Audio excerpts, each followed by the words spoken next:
Hello and welcome back to the Double Swing. We are now here with Stage 2 of ESL Pro League. I will get into all of that. I'm picking first. We've got everything ready to go. RLewis joining us, which is quite the coup, I think. But we have to recap Stage 1 first. We have to recap Stage 1. And that was surprisingly good from all of us, which is disappointing. No one bombed out. No one did terribly. I got 3 points. Yumi got 3 points. The guest only got 2, but it's fine. The viewers and guests are already well in the lead. They don't need extra picks at this point. The biggest disappointment of the event, probably, I guess Heroics, one of the only favourites that missed. Yeah. That's going to be about it. But otherwise, yeah. Loving the HOTU upset run. TNL and Gentlemates, or Inner Circles, they're now known, both making it through. Big shocks. Yumi, you'll be very happy with those. And yeah, chaos. It really was. Ups and downs, upsets left and right. Richard, how much of Stage 1 did you catch? And what did you make of it all? Right. Well, I made a concerted effort to touch as much grass as possible in this kind of not off season, but rather in the kind of like post season. Basically, when Vitality lost, I was like, right, okay, how much CS do I really need to absorb? Because I'm going back out on the road. I've got a ton of events coming up. So pretty much between like now and January, I'm going to be doing a bunch of stuff. So I was like, okay, but I did tune in a little bit for Stage 1, mostly because I'm interested. The storylines for me that were interesting in Stage 1 were pretty much Furia. Can they maintain this upward trajectory that everyone's raving about because they finally got an event win? And Hell froze over, and Thorin and Fallen even had to reconcile, and all of that stuff. And then G2, are they ever going to get there with this lineup? And Astralis, when is the honeymoon period going to be over? Those were like 3 pretty compelling stories. So I watched some of those games. I have to say, ultimately, in terms of the results, there were a few things that didn't really surprise me too much. Like, I thought people were probably underestimating Gentlemates a little bit. Like, those Spanish guys, it feels like they've been around for like just ever in some form, and they've always made those kind of like 1.5 tier 2 competitive teams. Like, looking at this field, I thought they would probably do okay. But other than that, like you say, Heroic's the big shock. I mean, and we were just talking about it before we went live. I don't think Heroic, I'm not shedding any tears for Heroic not making the major, because I think they rolled the dice one too many times in terms of like a rebuild into a rebuild into a rebuild. And I think there has to be some point where you've got to fight to keep your talent. If you're not going to fight to keep talent on your roster, do you actually deserve to be at the major? It's as simple as that. And obviously we know about what happened with Tane. There was a clause in the contract they didn't think it would activate. Tania, because, they're all on that anime bullshit. He's like, I didn't even care if it was Spirit. Whatever, right? Like, tell it to someone who gives a shit, mate. But obviously, I think Heroic probably at some point they had to put their foot down and say, look, we'll let you go after the major. But we want to at least run a full year. I mean, there were people on Reddit going, "Oh, this is Tane's last dance." He had been at the org 9 months. I'm sorry, you don't get a last dance if you haven't even been there for a fucking year. So, I mean, yeah. But anyway, so to answer your question, by the way, I love to waffle. I'll fill your podcast up. To answer your question, I saw the games that mattered to me, but not much else. No, that's fair. Yeah, big surprise from Stage 1 is that all the teams we had pegged as like our favorites all barely scraped through in that 2-2, 3-2 column, really. Like, everyone thought Furia, G2, firm favorites, Astralis kind of on an upswing, and they all struggled, which was, I guess, the biggest shock. But a big win for underdog pickers out there, really. Yeah, and look, I mean, I think the format as well, like, you have to understand, you got to kind of like marshal yourself a little bit. Like, for me, I think probably doing better in this stage 1, might be harder for some of these teams than doing better at Stage 2, because this is where you run into the teams you don't always play, the teams that are like bedding in, unorthodox tactics, people like, M80, NRG, Bait, Legacy, Ents. These are all capable of an upset, I think, against the tier 1 team just on how they play. And so I think it did catch some of the, bigger names a little bit cold. Yeah, that was my big concern. Stage 1 show, Furia first picks, like, are they watching HOTU demos? Are they ever going to be ready for what HOTU's going to be doing? And the answer was quite clearly no. No, they were not. They also probably came in a little cold day one. It's when the upsets should happen. But yeah, the upsets kept going all the way through. It got a bit messy, but the big dogs did get out in the end. And we're going to be talking about them today. Now, I have the first pick, and that means I'm going to have to take... Well, I'm going to have to be reasonable and take one of the big name favorites. There's no way I can let things start slipping away now. Weird, the rankings right now, how they're looking. Mongolz at number 1, doesn't feel right. Vitality at 2, Spirit at 3, 4 rather, even further down, below MOUZ. And I'm going to believe in this Spirit Tanier team. I believed in it when it was first announced. I still believe in it to this day. As a self-proclaimed aim cell, the antidote to roll cells, players that hit shots win games. I just firmly believe that. As much as you can have great tactics, great execution, you still need to hit your shots. And this Spirit roster just looks unfair. Like, quite blankly, just unfair. Like, there's nothing else to it. The biggest problem they're going to have, I think, this season in terms of winning titles is going to be their visas. If they've got that sorted for the season, everyone's stuffed. I think they are going to be the dominant side of the next sort of at least 3 or 4 months. I think going into next year as well, after this year's major, going in and building on that at Katowice, the next major after that, they're going to be favorites for a long time. Just in terms of the firepower available to them, the fact that they have a coach who knows how to prep a good game, sometimes gets it wrong by his own admission. I think admits that a little too much to take flack for the team. But has a coach that can prep them, an IGL who I think can execute a game plan well. Even if people don't like his mid-rounding all the time, I think Chopper has executed great game plans, great anti, things like that time and time again, across quite an extensive career now with a variety of different levels of teams. Like, he's played with, some pretty forgettable names and taken them to big wins at big events thanks to that execution. So Spirit, obviously, stacked, loaded, going to be fragging. I expect them to go 3-0 here because we haven't seen them in a while. They're just going to come out and wreck. That's what I expect them to do. Go 3-0, make it to the playoffs. And at that point, we'll see how the bracket draws itself up. But I think they should still be heavy favorites to go all the way through. I mean, there's still a bottleneck for me with Spirit. I respect the pick.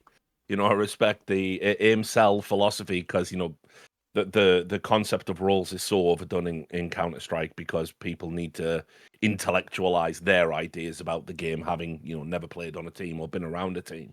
But, I mean, for me, I still, I thought it was funny, apparently Overdrive was criticizing Carrigan for not taking the hit.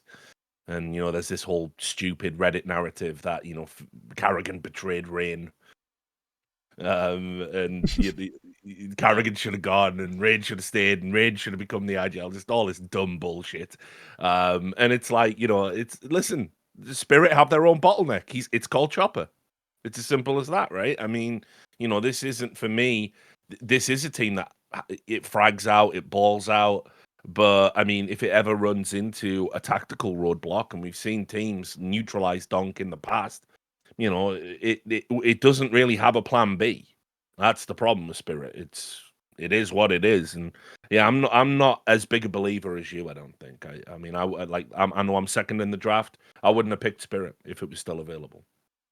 Yeah, it's a weird place to be because I think this is something that I tried to push very early on before the Tanier move. Is that the removal of Zontix doesn't fix Spirit. It actually makes the roles even stranger in a way, because you have a very aggressive piece in Donk, best player in the world by far, but then Jue didn't get his roles going into the team. Tanier is now going to assumedly take over Zontix's space on the map on T sides, while Jue is again just kind of pushed into the corner, and Jue has not been actually performing that well. I mean, he's playing bitch roles, but he's doing okay in them, but we thought it would be a massive upgrade over Magic's.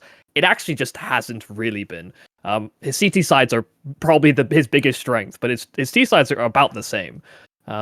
So I have worried about Spirit. For me, it's basically they either do well at this Pro League or they do well at the Major. Like, it's either going to work immediately or it's not, or it's going to work further in the pipeline for me. I don't see it landing on its feet because they play such like a defensive CT side, and I think it was Fallen on Snake and Banter that really opened my eyes to that side of it, because I've not liked the removal of Zontix anyway. But that's something that Fallen seemed to also resonate with is that apparently behind the scenes people will talk about Zontix being like a CT side caller for the team, and seems to try and facilitate a lot of moves that happen on that CT side. Even if he is often alone, I think he probably calls that he's fine to play solo sites and play on an island. I don't see Zhui doing that well or Tanir doing that well in situations similar to that. So, Spirit are just an odd one. They come into the season a little dry. I wouldn't have picked them either. I think if I was going to pick them, I'd pick them for the major and not this event. I think that's fair. I understand. I mean, there's still no guarantee they're going to get it together. I mean, I think they're in an interesting spot in terms of, as I said, I don't think they're a team that really has a plan B. I mean, the plan B, if they have one, the plan B is, Donk, can you go Super Saiyan again and pull us out of the hole that we find ourselves in for whatever reason? And more often than not, he says yes. But when he says, look, guys, like, I am human at the end of the day, they don't look, they fall apart and they lose series. And so, I think the added pressure now is you brought in this roster. You've brought in these players which have been earmarked, particularly Donk has paid a lot of lip service to them about how good they are and how they're going to work. And they're under a very different type of pressure. It's one thing to be the big swinging dick at Heroic, right? Congrats. Like, you're an above average player. It's another thing to be earmarked as someone that's going to be the wingman to Donk. And I'm not fully convinced. The Zhui thing is a big question mark for me. I don't think he had a great major. I don't think he really warranted the pickup, if we're just being honest about it. So yeah, jury's still out for Spirit for me. I think they're very mortal. And I'll just say in general, by the way, I think this is like a really interesting. It's a classic post-era ranking where nothing is real. Nothing is as it seems. Mongolz are definitely not the number one team in the world. I would just echo the point that I've made before. I would still take Zontix today over Zhui. Like Tanir for you're for probably Zhui, right. You're probably right. Yeah. Tanir for Zhui made more sense, and in theory, this move Tanir is a plan B because he can be a hyper aggressive sort of round swinging type player. In theory, that is what Tanir is supposed to offer this team. It just may not be actualized in the way they envision. Yeah, that's my prep. Basically, all of that, the choke point or the choke hole, whatever you want to call it, the problem that is, Chopper not being able to necessarily outcall people. He doesn't need to as much if you just have a second playmaker who can work in a very different sort of plane of the game, who can do things later in the rounds, who can lurk more, who can be just a second point of attack, more than Zontix ever was. Because Zontix, when you watched his POV, that guy doesn't crouch, he's not getting that headshot. Like in a heads-up duel on his lurks. And that's why he wrecked Frozen every time, but he struggled against some other teams to have that T-side impact. So Tanir doesn't have that issue. He doesn't come with that, additional limitation. He uncaps something that was previously capped. And I'm praying that with this month they've taken off, they haven't played since the 1st of September. They have figured out exactly how they can balance these players, make the roles work, and eventually win all these games. Richard, you have the second pick. You still have pretty much everyone on the board. Who do you like the look of? MOUZ. I'm going with MOUZ. I think that it's been a bit of a Spartan run for them of late. Let's split the year into two halves, kind of based around the major. And, you look at how dominant Vitality were. MOUZ were the team, for me, that I always felt, if anyone was going to get them, it was going to be MOUZ eventually. They were going to bang their head against the brick wall and somehow just look into beating them. It was very reminiscent actually of an Astralis Liquid rivalry where you just couldn't believe that as good a roster as Liquid had, they would just always, mind gamed, whatever it was. They just couldn't really ever beat the Danes. And it was very, it took me back to that. It was very reminiscent. But I still liked a lot of what MOUZ were doing. And I know we're in that second half now, and we've seen them in the final at Cologne. And then, where they beat Vitality, actually. Yes, yeah, where they finally overcame the Nemesis. And probably in a way, I think that, I know Torji, I think it was in an interview, said, it's not about beating Vitality, we want to go all the way. Let me tell you, the dissipation of energy and emotion when you finally beat your Nemesis, that probably did feel a little bit like the final for them. I imagine that was such a huge expending of energy and then a subsequent adrenaline dump that it was probably very hard to wake up the next day and get yourself up for the final.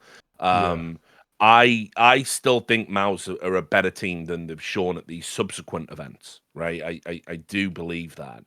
And I think EPL historically has been kind to them. I know it's a different environment, and the studio merchant narrative is long dead now. That's over. We've seen these guys cope with big stage pressure. We've seen people like Torji be able to raise their game. People like Spinks just, I'll just drag you through a series. Don't worry about it. And I just think like they are, for me now, that we're kind of dovetailing into an era where we've got essentially two teams. We've got the firepower monsters, which is what T's talking about. With the likes of Spirit, where it's like we've got a very basic playbook, but we just execute by killing you. And then you've got obviously the more kind of tactical teams where it's like, Furia essentially having to really dig deep into the strat book to win some of the rounds that they win. But that's fair enough. That's what they do. And then you've kind of got the hybrids where it's like, I think Apex has developed into a really good caller for Vitality. So I feel like MOUZ are one of the firepower teams. And if everybody gets up for their game, I think they're a handful. And for me, I think they've got a good coach behind them. Doesn't probably get as much of his flowers as he deserves in Cyclone. And I just feel like MOUZ are going to win a trophy in this half of the year. I feel that way. I think there's so many trophies as well, where people are going to be sat out and not doing things and what have you.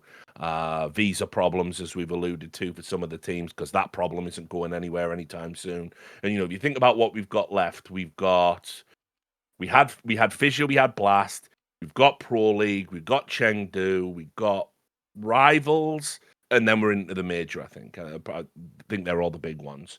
So I think MOUZ will probably pick something up along the way. Why not Pro League? Well, I don't know. Yumi, I know we've gone back and forth on various MOUZ issues, like what's the problem? Why aren't they winning these games? And I did love, for me, I love that you referenced, Richard, Cologne, because I do remember it being, they beat Vitality, then had to go into the grand final with Spirits. Like, you just mounted Everest. Like, that was your Everest. Yeah. And then you looked across the valley, like, oh, now K2. I've got to do that next day. Exactly the very next day, I've got to climb that second mountain. So yeah, that did feel like a guaranteed loss incoming just off the energy. But the rest of the results for me have been concerning. Like, the fact that they have been able to then lose to right there again, with you, brother. Falcons again, and Fury. They've had some silly losses, for sure. Yeah, so Yumi, I don't know about you. You've been an anti-Jimmy guy for a while. I tried to secretly on my own time, this didn't end up making a video, because after 2 maps of breaking down exactly what's changed from now and, the Spinks, pre-Spinks times, it just took too much work. The demo view is broken. I couldn't get everything working.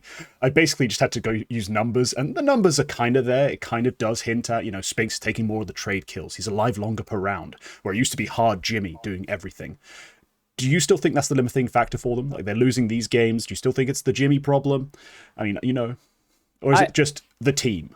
I'm with Richard in the idea that I also believe MOUZ are like a championship level team that have just slowly, incrementally been getting better or have been getting past their demons. I think my problem is that from one leg of the tournament to the next, there is still a disparity. Like, they're better in arenas now. They can do it on stage, but when they go missing, it like the whole team seems to flatline. I don't see them necessarily as a firepower team. But when they get into big stage games, I actually think they almost transition into one without the firepower. Like, all those tactics I see in the group stage or against some of the rivals, I see layers to what they're doing. I see the flash and the pulling rotations with this one little play that they're doing and that they've done in previous games, but it's a fake this time. Like, I'm seeing the layers.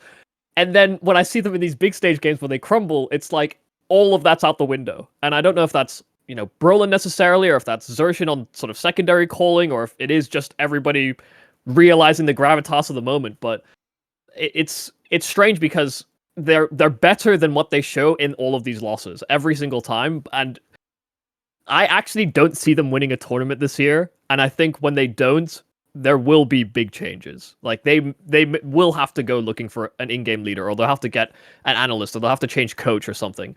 There's something to do with the leadership, or they may have to even look at somebody like Rain on the open market as somebody that can serve as like a rock somehow. Because I don't think anybody on this team actually is like an emotional or mental rock that they can actually rely upon. I wouldn't honestly. I wouldn't hate Rain for Jimmy. I know that's an insane kind of fall from grace for Jimmy, considering people were talking about him being the final piece in Falcons not that long ago. He was meant to be coming in for Magisk or something. But I mean, ultimately, yeah, that's the one thing I think they lack. They lack that veteran. They lack that veterancy, that there's somebody that can really, like just rally the troops, make everybody take a beat. They're just so high octane. It's like when things are going well, they're up and they're all screaming. And you got Torji, and they're really going for it. Yeah. And when things are going bad, you can kind of see the stanchion start to come away, and the buildings start to crumple a little bit. So I honestly wouldn't hate that at all. Even though I think obviously Jimmy has way more upside long term. I don't think he will stay like this, but I think in the Brolan era, Jimmy has been a little bit lackluster compared to what he used to be. Yeah, and it's strange because Brolan is a young player. He is a veteran, but he's not the type of player that really is that for a team. Like he's always been the more aggressive soldier type piece in previous rosters, and now he's in-game leading. Like, is he actually a rock? The only team that's in like the top 10 that have no veterans on it, or like career in-game leaders on it necessarily, is the Mongolz, actually. Like every other team has a veteran that's been in previous rosters that have been able to find success in different walks of life. The only national team, the only team that has young players is the Mongolz, really. Yeah, they're sort of strange exception of what makes them one of the most fascinating and entertaining stories in Counter-Strike, really. But yeah, the MOUZ problem. Look, I'm going to put it this way. It worked before. Stick Karrigan in there with all the young kids and he just goes and wins trophies. If they could have got a Karrigan-type leader in that Brolan space, I do think this team recreates that prior success when they were a bunch of kids. Karrigan came along and they dominated. Wait, Snappy to MOUZ? Is that crazy? I would love it, but but that's a bold thing to try and sell to. We'll see after the major. We'll see after the major. We'll see how NIP do at the actual major. I'm sure it'll be very well. Yuumi, you have back-to-back picks and still a very open board. Only 2 favorites gone, and honestly, one of the biggest names of the year still available. So are you going to pick it? I mean, I'll just insta-lock Mongolz first, and I'm going to keep it very simple. The Mongolz are good. They've been good at the start of this season. They make it into finals. Analysis, all right here, lads. They haven't crumbled. This is what we come for, guys. They simply haven't crumbled in those big moments. And Techno, my weak link, the guy that I've looked at and I thought, surely they pick up someone from the Huns or the Chinggis Wars. They bring someone up from the Mongolian scene and they replace him because he's the only one that stood by Blitz through all the iterations of the roster. And he has been underperforming. In those big games, Techno shows up. Mazinho, if he goes missing, Techno shows up. Like, if there is a piece that is a detriment to this roster that cannot be replaced, really it's 9-10 because he AWPs. But the riflers seem to pick up the slack almost every single time for the Mongolz. So in that sense, I love that they have depth. Even if you look over like 6 to 9 months, a player might be performing shit. They don't. That doesn't hit when the times get tough. Okay. I mean, look, I'll just say this. I think like Mongolz for me they're good, but I think everyone just overrates them because it's a cool story. I think ultimately they are like, yeah, it's super cool. Bunch of young guys from Mongolia. They've made it to, winning an S-tier tournament, which, by the way, if you remember, everybody just totally jumped the gun on that. People were willing to surrender that achievement because they won that fucking Bet Boom Dakar. I think it was a Yalla Compass. Yeah, Yalla Compass, my bad. Sorry, R.I.P. Like, they didn't even get paid for it, right? So everyone was willing to jump the gun. Like, I literally saw people going, never since we made Fox. Like, oh, shut up, you fucking dickhead. Like, you weren't even there. So what are you even talking about right now, claiming this is an S-tier tournament when the other teams that were there were, like, nipping Astralis? Like, so, people want this team to be better than they are. And I get it, and I respect it, and it's a cool story, and they're nice guys, and blah blah blah blah blah, all of that shit. But they are not the number one team in the world. They are absolutely not. You throw them on a server with Vitality and make them play 100 best of threes, 70, 80 out of them, Vitality are going to win. Probably not dissimilar numbers with Spirits. And there's a bunch of teams that would probably go very close to 50-50 with them, in my opinion. So I think they're a team that ultimately have benefited from drop-off of other more traditional big names. The fact that FaZe have been so adrift for so long, for instance, that MOUZ have struggled to find any form of consistency. And it's just obviously someone will fill the void. It has to happen that way. NAVI as well, right? And it's like I've said all along, you have to understand eventually Falcons are going to get their shit together. And if by get their shit together, it's this 5, or they just keep buying players until they look into winning every tournament, they'll just do that. This is what they do. They spend money and then they pretend they're good at what they do. That's Falcons, the org, in every game they're in. So, I mean, look, I don't think Mongolz are the number one team. I think they're good. Maybe they can win this Pro League, but still, I think they're very overrated for what they actually are, in my opinion. There are some incredibly valuable pieces on this team. Some players that I truly think are amazing at their positions, their roles. Players who I think deserve all the credit. Blitz, for example, as a guy who's leading kids, it's not quite the blind leading the blind, but it's, in the land of the blind, the one-eyed man is king. Blitz, in terms of his experience and all that sort of thing, he is not really that much ahead of these guys. Yet, despite all of that, he has been able to corral them, lead them, whilst also being a fragger, tactically, apt. That's an insane thing to be able to do at such a young age, and do it so effectively with still maintaining all the fragging. Senzu, great playmaker. I think he can do a number of different things super well. I think Mazzinho is fantastic.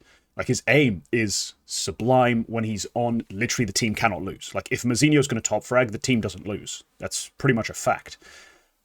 The problem I have, though, is that I don't like 9-10. He comes and goes. And I still think Techno is the most overrated support in the game. And that MVP has not helped. That has not helped my case, basically, of trying to calm people down. Because I watched series after series that weren't at that one event of him being bad. And I don't mean, he ran out first and died bravely and everyone traded him. It's no, there was a smoke. He walked through it and died for no reason. There was no perceptible reason for it. And it's time and time again, things like that frustrate me. Just watching the team, wondering when I'm going to get a good 9-10 consistently. When I'm going to get a Techno who just makes sense. In terms of the decisions he makes and what he gives the team. I feel like it just isn't much of a thought process in his mind, what I'm going to do. It's more I'm going to do, and then things go wrong. So I wish I could be more positive about the Mongolz. I love the story. Who doesn't love the story? And they are ranked number 1 right now because, we're in a post-era, so to speak. They've hit three finals in a row, right? So yeah, they've hit 3 finals. They've been the best team results-wise. It's just in terms of the Counter-Strike play, the roster they have, I'm struggling to see them as better than even right now, a G2. I struggle to see them as better than that. Some of the other firepower rosters, Falcons, I think Falcons can beat them any given Sunday. That type of thing. They're not going to be consistently better than these teams. And we're talking about, at that point, the 6th team in the world, the 7th team in the world. I think this dominance, this number 1 position will be short-lived and they will come crashing down. So Yumi, didn't mean to shit on your first pick that much, but that's fine. I'm picking two favorites from my third position ananyway. So it wasn't like the Mongolz were my headliner. I just led with them first. Now I'm going with Vitality. No, I'm going with Vitality. Because I don't believe that this is going to just be an immediate dropping off of the earth for Vitality. The team actually has too much genuine depth. They have good playmakers. They read the map well. If there is any space to be taken, they are probably one of the best teams at taking that almost immediately, especially when you watch them on CT sides. This is a very active team that has moving pieces that work well together. I maybe didn't expect it at first that they'd be as good as they were in that first season, but role for role, you have top 5 in every position. I simply cannot put Vitality any lower than, honestly, a genuine first pick. I picked the Mongolz first just for the curveball. Vitality are probably the highest seeded team at the event still. Like, I need to see them actually bomb out of more tournaments to be convinced that this can't work for the rest of the season. Okay, straight up. As we've said, Richard, the era's over, you know? But do you still rate the Vitality squad? Like, yeah, it's a weird one. I think, like, not that it lasted as long, but there was, like, real reminiscent of when NIP finally lost. Like, they were just fucking relieved, right? That pressure wasn't there anymore. And I think probably they've probably taken their foot off the accelerator just a little bit. I think that's natural, you know, when you dominate as much as they did, and pretty much every tournament they attended, they won right up until the major. You know, I mean, what else can you say? It's pretty much a near flawless first half of the year. But then again, I'm from a time when an era was a year long, right? Like, you didn't just get to do 6 months, win a major, and then claim, you know, that was an era. You had to do the full year. You had to get, you know, maybe 2 majors under your belt, or at least go competitive in the second one. Now, I think they're going to, again, like I said about MOUZ, I mean, certainly this is more true for Vitality than it is for MOUZ. They got to get one of these tournaments right before the major. Like, surely. It seems unthinkable they would go from being near flawless for one half and then not win a tournament for the second half. That's kind of crazy. And I don't think it's like everyone around them has, like, raised their game. I don't think people have surpassed what we saw in the first half of the year from Vitality. I think what's more likely is Vitality is simply, like, you know, to maintain that level of perfection is unbelievably difficult, and takes so much out of you that basically they were like, look, we'll take it easy for the next few. You know, we're not trying to lose, but we're not going to go unbelievably hard in paint. We're not going to do the 12 hours. We're not going to do the perma boot camp. We're not going to do this. We're not going to do that. We'll save all of that probably for the big ones and then the major. And so obviously they had a pretty disappointing Cologne because, you know, they lost to MOUZ, which usually is a team they eat their lunch. It kind of felt we were on rails for a Spirit Vitality final. We didn't get it. And probably that shakes them up a little bit, you know, and now that we're in Pro League, yeah, I could see them winning this. They're definitely right up there as the favourites for me. But, I mean, ultimately, it's like maybe they're just going to be on cruise control until before the major, because I think even if they don't win another tournament, but then let's say they were to get the second major of the year, then it is unquestionable that we had like a year-long era. Because remember, they're still getting the semi-finals, you know, all of this time that this is going on. So, yeah, I think Vitality are a good shout. I think they're, you know, probably if they'd still been on the board, I would have probably took them, honestly. I think just to jump in before you get your piece into, I think something to consider as well is that a lot of teams in the last season didn't necessarily have a lot of time to craft strats. From my understanding and from player interviews, people were just looking at demos and copying each other's strats. Like, it was very incestuous. No one has a lot of time between events to create a new playbook.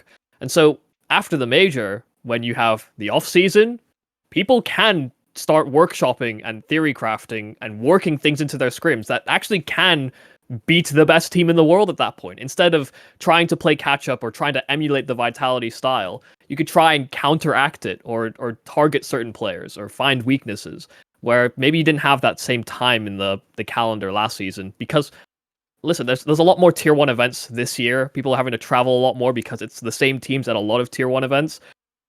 It's a lot more difficult to maintain that perfection, but then 2, to also try and counteract it. Yeah, that's a big part of it, I think, what caused them to stop being so ridiculously rampant. And we can get into, I think I'm going to have a question at the end of this just about era definitions. But for me, just Vitality as a team, just to talk Counter-Strike for a second, real Counter-Strike, not just narratives, because we are often lost in the weeds of narrative when it comes to a team that's been this successful. They still have, position by position, near perfection. And they do also have a sort of meta-defining, because players are going back to AWPing properly as sort of they get more comfortable with it. But there are still players that I'm watching at low levels, you know, players like Klim, who I just profiled, who are straight rifling on T sides until they're forced to AWP almost. And then on the CT side, if they get rolling on the M4A1 and they don't need to rebuy, just going to keep going. And sure, not everyone can do it. Not everyone has the luxury of being elite with a rifle and an AWP. But it's sort of, it's that kind of thing where a superstar's doing it. He's doing it so well that you kind of feel like you can have this sort of side-by-side meta of pure AWPers and hybrid AWPers, and it just kind of coexists just fine. And we're going to see players slot into each one. And for that, Vitality are trendsetters. They're also trendsetters in a way that I didn't expect, which is people are going to try to play their fluid, sort of adaptable, borderline improvisational style a bit more. Like, when you got, for example, ZywOo anchoring a bomb site, you've got different players being aggressive at different times of rounds. Early round, you're not always set on a fixed idea. Don't fall into the bait trap of if Kensizor doesn't die or kill someone first, what is even this round? Like, did we plan it? Is this a round we played? Like, it's yes. just not something. Tier 1 teams copying bait, of course. That must be where we go with this. No, but, Xertion's at least less extreme example, but he will take an opening kill or death 38% of T rounds for MOUZ. Like, that's just not something you'll ever see out of a team like Vitality, who have so many different ways of approaching every round on both sides. So there is going to be there's going to continue to be a form of just adaptation, stealing from them. That I think is going to continue, and that's going to keep them limited, I think, in terms of dominance. But I do expect them to still be very good. And if Spirit don't win everything, as I've projected they will, Vitality should be able to take a trophy or two. Sure. Let's get into that question, though. Richard, I've argued with everyone who's no one in Counter-Strike when it comes to what is an era. At what point did Vitality have an era? Did they have an era? If we reach the end of the year and then want something again, did they ever actually have an era? Is it all cancelled? What needs to happen? What needs to have happened? Like, where are we on did Vitality have an era? And is it still ongoing? I mean, look, I remember, you see, the problem you've got with this is, right, the take away the question of era, and then let's instead say, are we going to remember this Vitality lineup from 2025 as one of the greatest fucking teams of all time? And the answer is yes. Yeah. Unquestionably. Like, it's going to be, 5 years from now, we're going to be talking about whichever Counter-Strike team is doing well then, how would they have matched up against this team in the same way we do with Astralis. That's just how that is. And that's great. So, I mean, in that sense, yes, they did achieve an era, but equally, era, I can't remember. Oh, shit, what year was it now? Do you remember the Fnatic Dennis era where they won like the first early 2016? Yeah. They won like the first 6 tournaments of the year. It was something crazy like that. It was 6 straight tournaments across the end of 15, start of 16. That's I think what it actually was in total. And then 2016, the rest of it they were actually kind of mid. And it's exactly. They just weren't relevant for the rest of that year. And it's like people, if we were to isolate that chunk of time, 6 months or whatever. For 6 months, they won all the tournaments they went to. Is that an era? Well, no, you wouldn't call that an era. Like nobody even talks about that team. So that's kind of the issue you've got here. Is ultimately the way we've defined eras traditionally is you are the dominant team that wins the most tournaments across a year. But that was before we really started splitting up the season. Some years that's when we had like 3 majors. Arguably fewer prestigious tournaments. So it's tough. For me, I just think like the term era is almost like an albatross that you put around a team's neck. And people, all the ZywOo haters will be like out there saying like, they didn't have an era because they didn't do it for long enough. But I mean, like I said, are they one of the greatest teams to ever touch the game? Yes. That's the better question. And they absolutely meet that threshold. Yeah, they've maybe not classified themselves into a dynasty. They maybe had a province or a chapter, perhaps is what we could call this Vitality stint. Because if they have, I think the only way it doesn't become an era is if they actually do just flatline. Like if they win if they win Pro League and they win the major, if they win one of these upcoming events prior to the major, I think people would class it as an era. They'd see the middle part and just go, well, it's the dark spot on the era, so to speak, because it's not like Astralis didn't lose tournaments on their era, but they were the dominant team for sure. Yeah, that's the one thing I always challenge people with when they say no. It's like, okay, so what if I took these 3 events or 4 events where they're top 4 not winning, just interspersed them with all these wins, all of a sudden there's no question, there's no hesitation. You call it an era because it all of a sudden bumps out the time in which they're winning. They just happen to get it all done at once. So that's sort of where the definitions get weird, get wiry. It's where a lot of people just go feeling, just gut feeling. I need a rubric for this shit. Yeah, correct. But yeah, Richard, we're back to you. You do have still. I mean, the top 4 seeds are gone, but everyone else is still on the board. Yeah. Well, let's see. Who do I think can swoop in, and realistically win this? And to be clear, you can pick an underdog if you want. Yeah. I can jump ahead to the underdogs. Yeah. You don't have to do stick to favorites first. You can pick in whatever order you want. I'll get this out the way because it's just funny to talk about. I'll pick Falcons. Okay.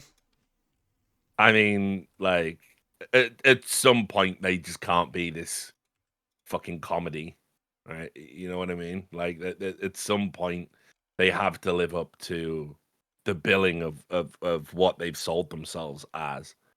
And it's just like, I don't know. I maybe I'm wrong. Maybe they just never win a tournament, and that would be hilarious. I'd love that. I think they set an unbelievably bad precedent for the space.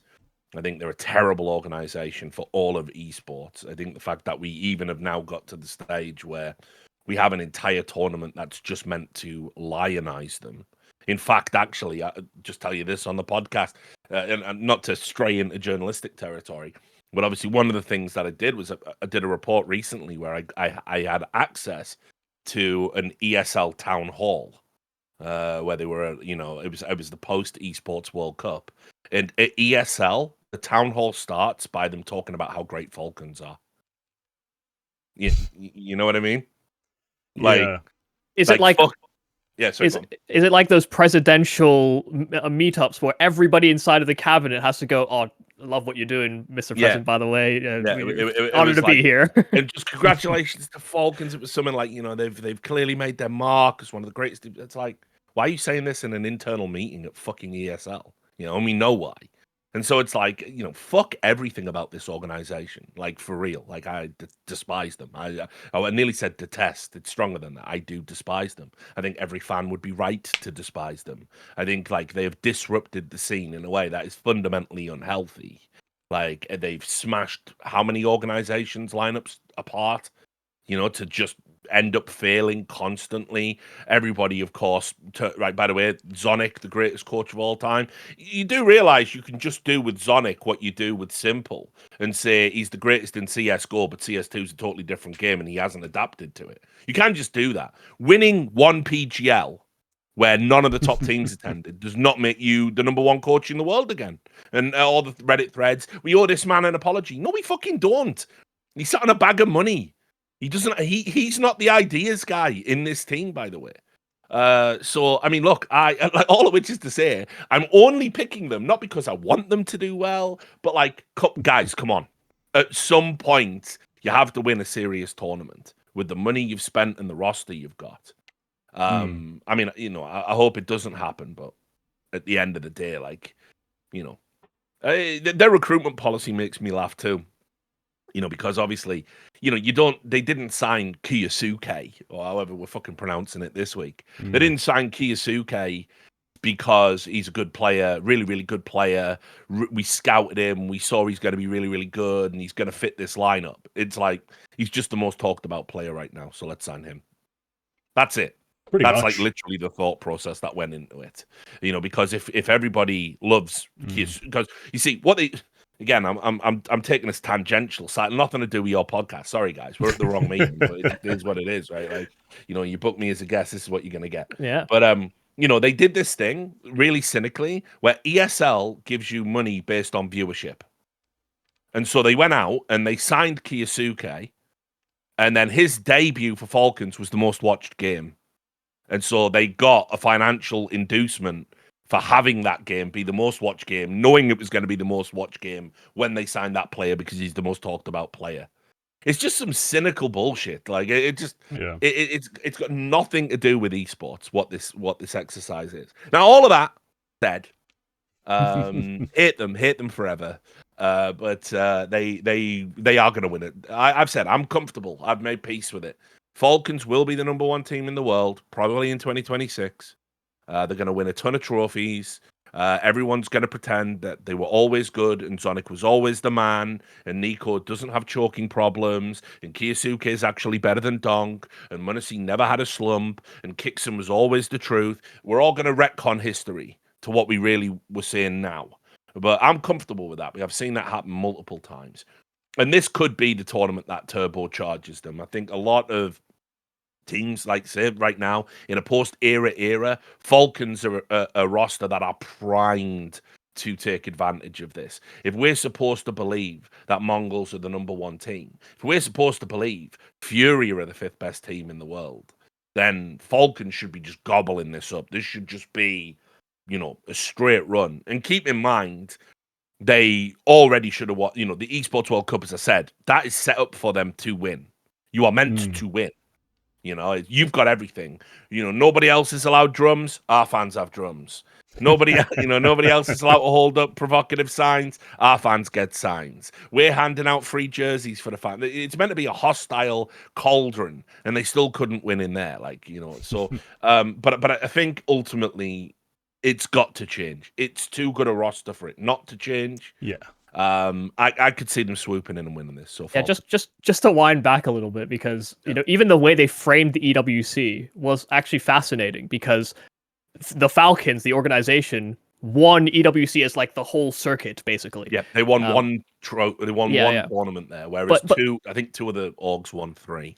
But they framed the CS tournament like Falcons were the team to beat as reigning champions last year. It was like an us versus them type thing, which is strange because it obviously wasn't the same team at all, and they didn't do shit at the last EWC actually.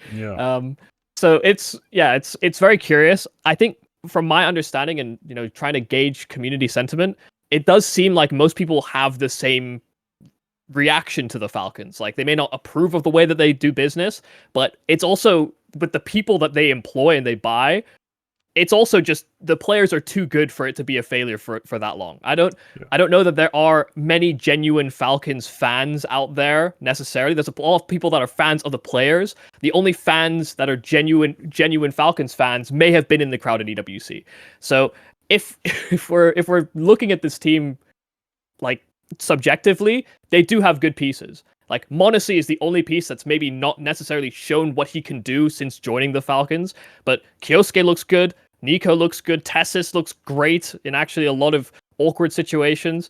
But if the Falcons don't win a tournament like this, or they don't win leading up to the major, they don't win the major itself, they're just going to scapegoat Kixon. Like, they are simply going to do that and bring in somebody else, have Nico in-game lead. Yep. That is just simply what they are going to do post the major.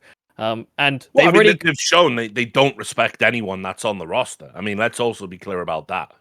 Like, if you come in, I mean, like, Dexter, prime example. You know what I mean? Like, has the best tournament he has in the organization's history, knowing in probably one of the best tournaments he's had in his career, knowing he's going to get cut. They didn't even allow him to sort of do any like media work or say any farewells. Then, like, to sort of guarantee he's allowed to leave, he has to talk about how great they are and how he loves everyone and he's had a really good time. And it's just like a fucking hostage video, you know what I mean? And it's just crazy. I mean, like, same with like Magis. Magis getting the major was probably like their standout, right? Like, certainly one of the better players. I mean, like, he overperformed relative to what you would expect from him. And what do? They're just like, well, see ya, bye. That's that. We've got to get better. We've got to have the super team.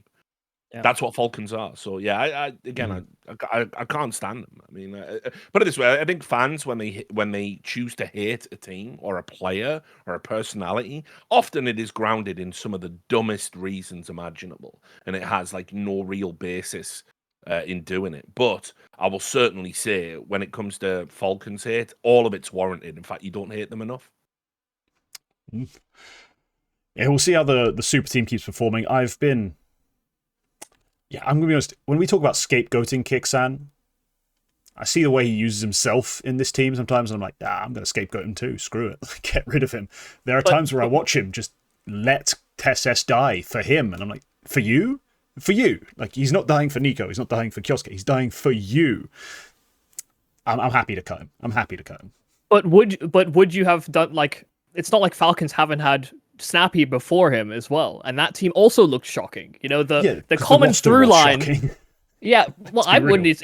But it was the core events, and then they plummeted, right? And it's like the through line here is Zonic actually, and it seems like he is immune to being removed from the roster. I know community sentiment seems to have shifted on him. Like, there's a lot of people going, "Oh, well, look at Saw, what he's done with G2 so quickly."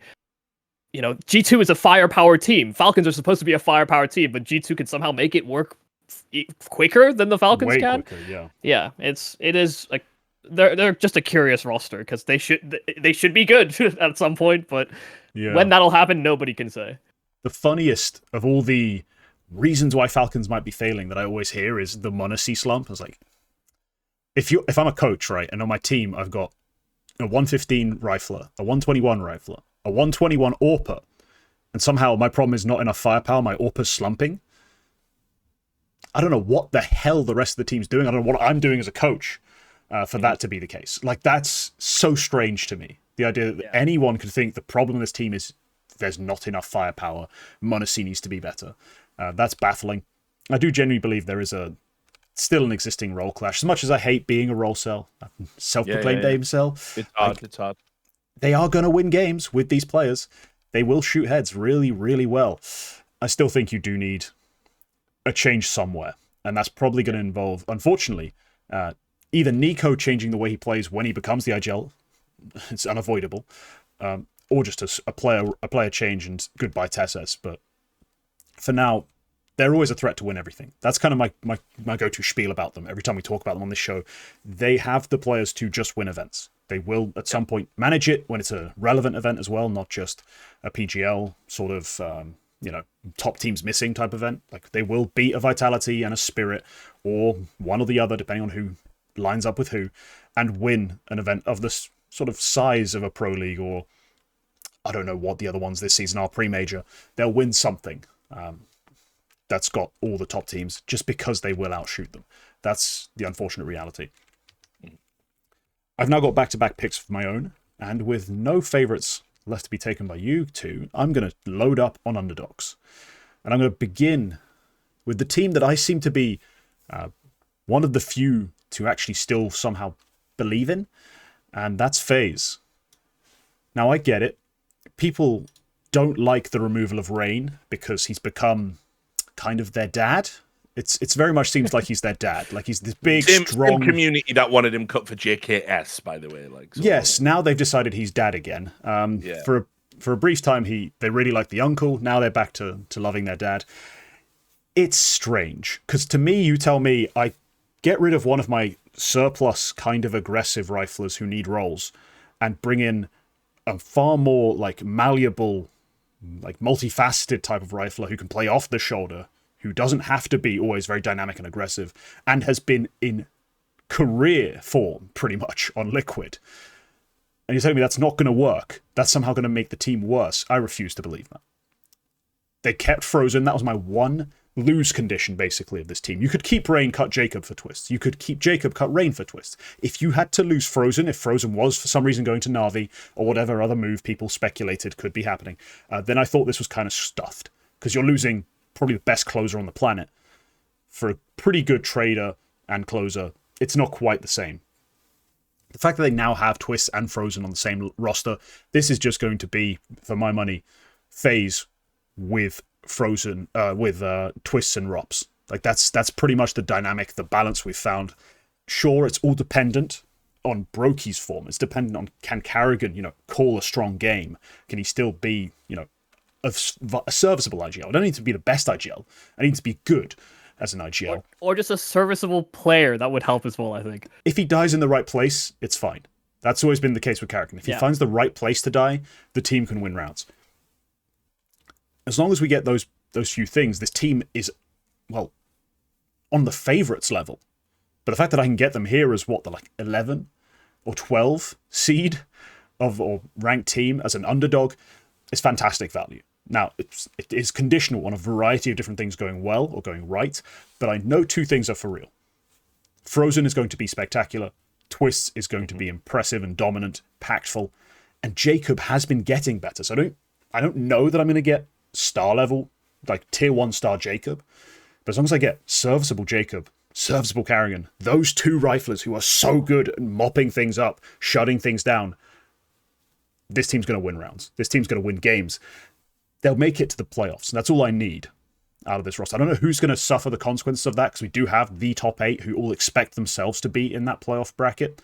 But I do believe FaZe, as long as they get what I'm expecting them to get, there's not some weird anomaly that Frozen now's forgotten how to shoot, or that Twists has decided, oh, I'm not going to prac anymore. Some silly, absurd thing happens behind the scenes. This team should be good enough to upset, to make that run. It's a BO3 Swiss. The right upsets get in the right places. They don't even need to necessarily beat the best teams to make it out of this. I think FaZe is a great value pick down here. Yeah, I mean, look, I guess because you're picking them as an underdog, that's fine. I can definitely see them doing something just based on the roster alone.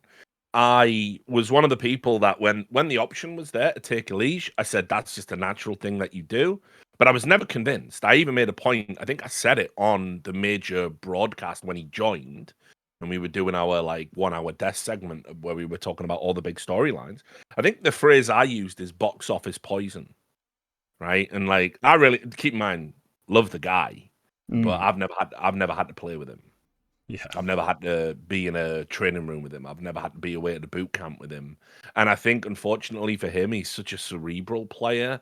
And he's got the same thing Simple had, which is ultimately he can conceptualize the game at such a high level. He doesn't understand why other people can't.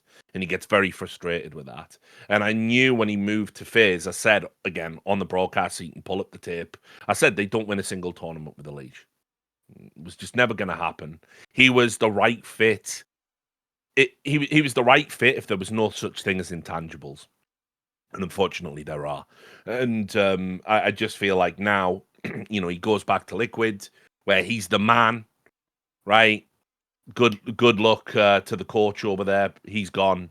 That he'll be out probably next year, because that's just Alicia's team and Alicia's org, and he gets to pretty much dictate whatever he wants. Even if he wouldn't sit here and go, I do that, because he's denied this in the past, I believe, in interviews. He doesn't understand how you do it passive aggressively, and he never really got that. And as I said, lovely guy, great to talk to, great to have a drink with. I really wanted it to work at FaZe, but I was very skeptical. Now they've gone through that period. Let's just also say cutting Rain. Ooh, Nelly, that's a big one for me. I don't know if I like it, because Rain, he might not be Mr. Consistent, but he is certainly get you out of jail. That's why I think he'd be a good fit for something like MOUZ. He gets you out of jail. He saves his best performances for the biggest tournaments. He does what he's told. There's never any drama. You need him to play in shit positions. He just plays in the shit positions. Doesn't complain. Never gets tilted. Never whines. Always positive. Never pollutes comms with, the classic NA bullshit. Oh, you just fucking killed me. Yeah, it's a game where you get killed. Shut the fuck up. Where is he? Did you tag him? Give me the relevant information, Rain is the perfect player in that sense. It might not always translate to big numbers, but in terms of who you want in a game situation, Rain's the man. I think it's a huge loss. And I think Twists, and here's the hot take of the episode. I think Twists has been slowly turning into Elise 2.0. I think he used to have a really good head on his shoulders, and I think the last few years, trying to be the IGL, trying to be the IGL and the star and this and that, doing interviews where you're just literally throwing people under the bus, that is all poisonous NA bullshit, and I just don't know if NA players can ever avoid becoming that. Once they get to the top, Twists is in the conversation about, is he one of the greatest players that NA has ever produced? And unfortunately, I think when you get to that level, you start to want things your own way a little bit. And yeah, I got some serious concerns about FaZe moving forward, put it that way. I haven't even had time to talk about Jacob, where it was like, if But the cynical Richard that says, was a move. the cynical Richard says, Carrigan's missus said, like, that Jacob's got good mental. You could really work with him, and he really looks up to Neo or something. He's just not a FaZe caliber player. Yeah. So I don't know. I think FaZe is really, it looks like a great roster on paper. I think they've got so many problems. I think FaZe aren't going to be relevant as a tournament team for some time. Yeah, it's funny because when you were talking about Elige, controlling the team and everything, when Twist was back with Liquid, that was the narrative around him actually as well. Yep. And so that's what I mean.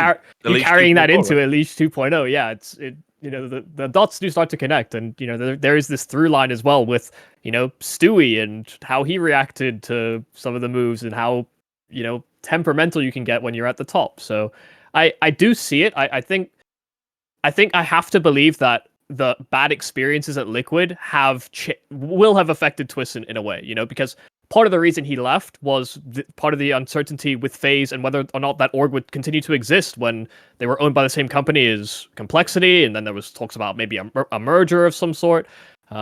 So, in a way, Hand was forced, and then he went to a team that just didn't have the same reach or aspirations necessarily. So, in a way, I sympathize. But I do agree that this dynamic is maybe not going to work on paper as much as I would like it to, because I see what you're talking about, T, about the ROPS Twist dynamic could essentially be back in order here for FaZe, but Frozen and Twist actually haven't played with each other. Like the times where that Twist ROPS dynamic was so good is that they were both hyper aggressive pieces that could play extremities on these more tactical maps and be more aggressive. And when ROPS stopped being aggressive, Twist's impact suddenly was negated more. Not to mention, Twist is coming back. I've been an IGL now, so I want to be the secondary caller, right? I want to help in the mid-rounds, Carrigan. You know what I mean? Like, the one thing you don't need to do. It was the same thing Elige did. Elige was in fucking FaZe for 5 minutes, and he was doing interviews going, I think we can work on our comms. You're from NA. You don't ever talk about this. Ever.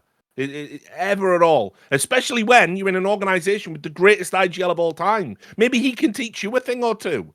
Maybe you don't actually get to improve the team in that way. Maybe you just need to shut up and shoot heads. How about that? Novel suggestion for NA players. Shut up, shoot heads. I know it's crazy, but they never seem to be able to do it. And so he was doing all these interviews, and Twist has been doing similar interviews, and I guarantee you Twist is going to be out there when, they have a couple of bad runs. Twist is going to do an interview, so just bookmark this, right? He's going to do an interview saying, yeah, I think we can improve on a few things, and I've got some ideas of my own. Oh, Christ, help us. It's okay. They've got good mental Jacob to do the interviews, actually. So yeah, I did see that. But to be fair, I think I was told... it was the broadcast wanted to hear from him for whatever reason in that. Also, just give him some reps. I let them off. Yeah, newer player, let him get some media training over time. Yeah. I have also been a big pusher of Carrigan just doesn't have it in the calling department.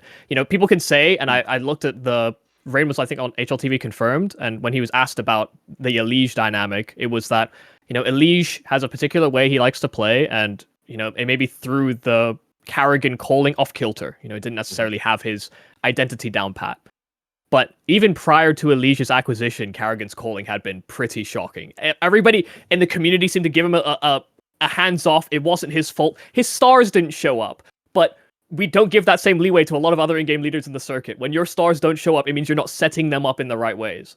And Carrigan has called a lot more of a loose, free-flowing style. But when that doesn't work, you do have to create and craft solutions. Like, you cannot just simply call the same way and expect it to work through every single meta. It just doesn't work. So I don't believe in this phase. I do think Jacob has taken a lot of brunt for being a shit player. When I look at his POV, he makes good choices. He'd had missed shots, but he is a sharp player. Like, if you watch him in confident scenarios, he is a sharp player. And have said, and I think this will continue to be true, he will improve over time. It just simply he positions himself intelligently. So. You're playing with one of the greatest IGLs of all time. You're playing with some of the greatest riflers of all time.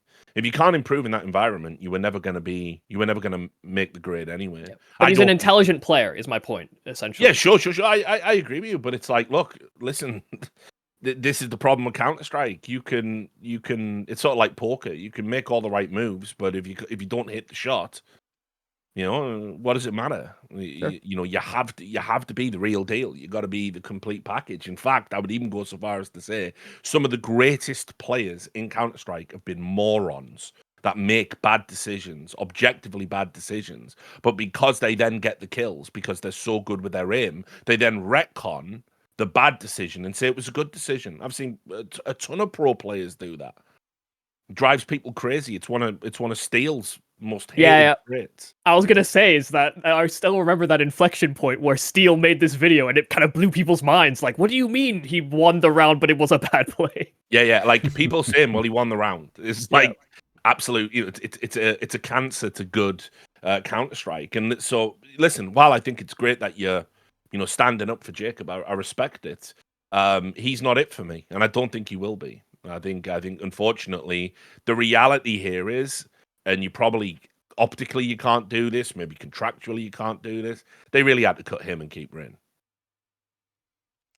The problem is I've always respected an org where they do this. If you have to choose between a guy who's been around forever, it's been inconsistent, all the time. Like, you can't rely on him. Sure, you can rely on him at a Cologne, a Katowice, a major to be good, but when you're in this sort of environment where you have to play the other events and hopefully do well to maintain good ranking, you've got also, maintain a relevant position amongst these top teams of absolutely loaded with firepower who don't just wait for Cologne to be good. I think it's worth bringing in or choosing the kid who has potential to rise up too, rather than just hoping Rain will be there in the right moment at some point in the year. So I do respect the idea of that, and I do think Jacob is decent. I do think it was a bit of a reach in terms of why, like him. Agreed. That was a wild reach, specifically to go sign. It's Jacob. One of the craziest transfers the last 5 years.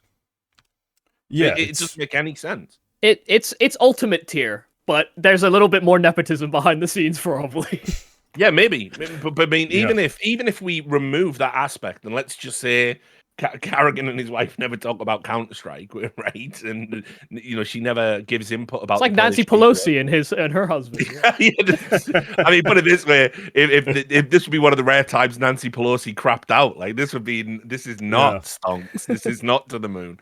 But ultimately, I feel like let's pretend that isn't what happened. Well, how did you scout this player? He had exactly one tournament where that team they watched him at Bucharest. He wasn't even the standout player on the team when they did play well. Yeah. Yeah, he actually got series against the Mongolz. That was good series against the Mongolz, then a good series against He literally Astralis. got airlifted into FaZe on the basis of one good series. That's what you're supposed to believe. Well, that's because Mongolz are the best team in the circuit, right? Well, true. Yeah, if there's ever a reinforcement or a defense to make for his aim, at least he did bang out the Mongolz. They're as sharp as it gets, but yeah, realistically, this made no sense. It is ultimate tier in terms of you've plucked someone who, this Polish guy. There's so many parallels; it's unreal. You've plucked this guy out of tier 2, 3, and for what reason we don't really understand, but that's okay. There were other Polish players probably that were in that sort of tier that you probably could have picked up, who've done more.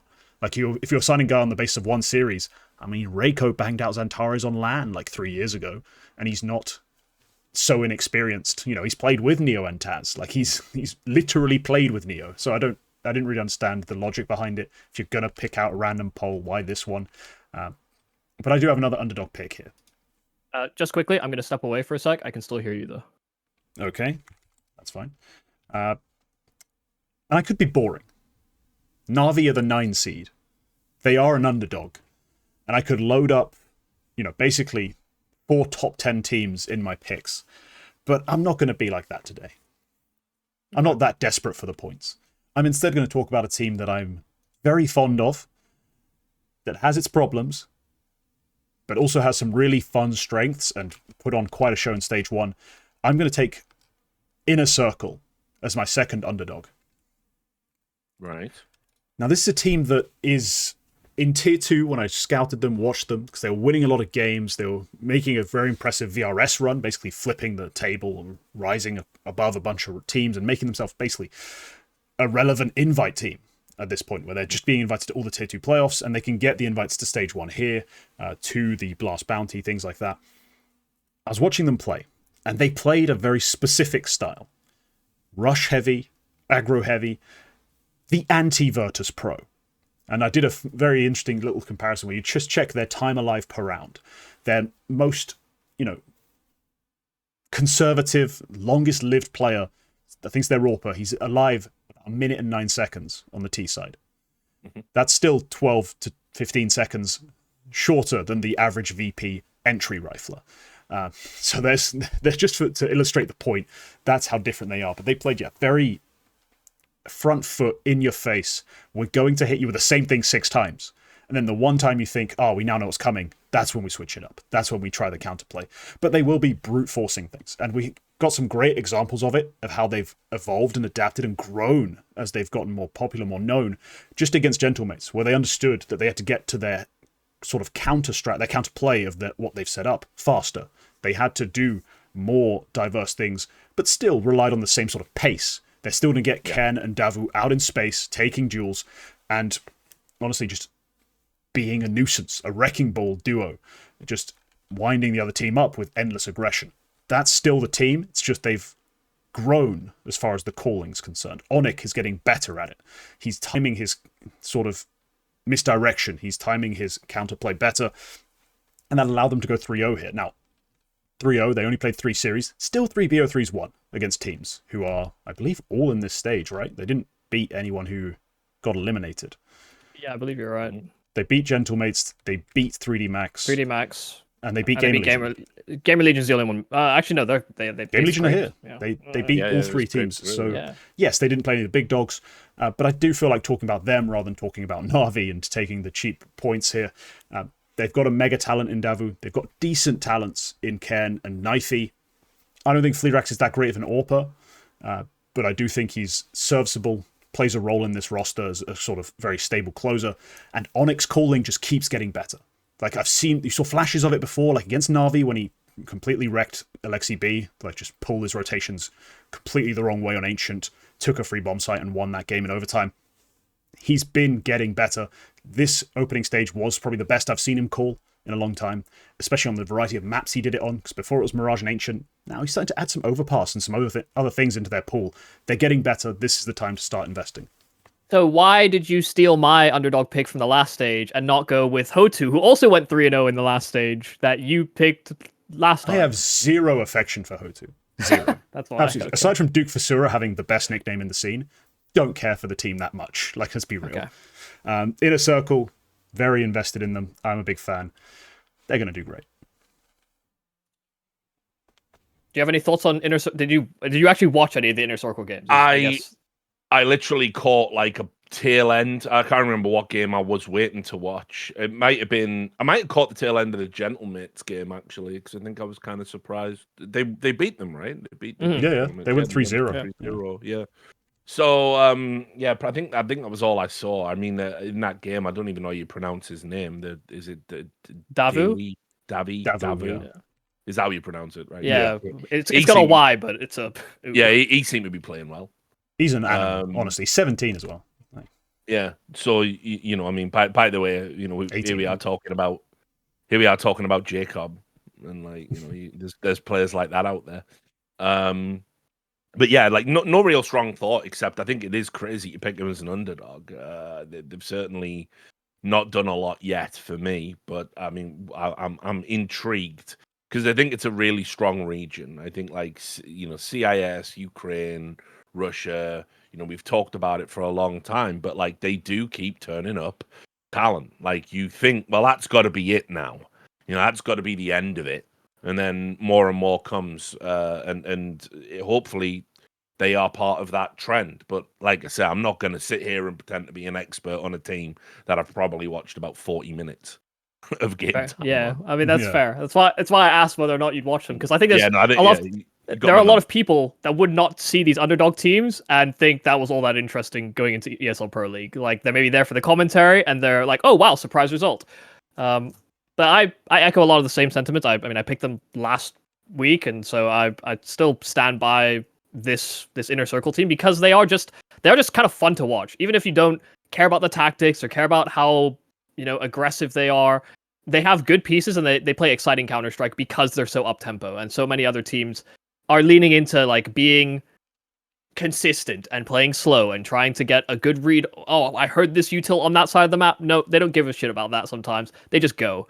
And that's why this team is fun. They have a very good core that can actually add that punch. Karen Davu, Knifey, it's enough. I think this team can punch up. So I maybe don't share the aspirations. I don't think I would have picked them myself, actually. I think there's greater value to be had, but even the strong teams that are in the underdog category did look a little washy in that first stage. So. Yeah, I said it. I could have taken Navi. And look, I'd have seen stacked. I'd have had Spirit, FaZe, Navi, then whatever favorite I end up going with to close out my picks. It's not very interesting, though. I'm going to be honest. I didn't think it was very fun. So I picked a team who are at least a little nearer and dearer to me than Navi, who at this point, I've spent more time roasting than ever endorsing on this show. So, which I think is fair, because again, like you're talking about inexplicable drop-offs. I think Navi are just one of those teams. So it's kind of crazy.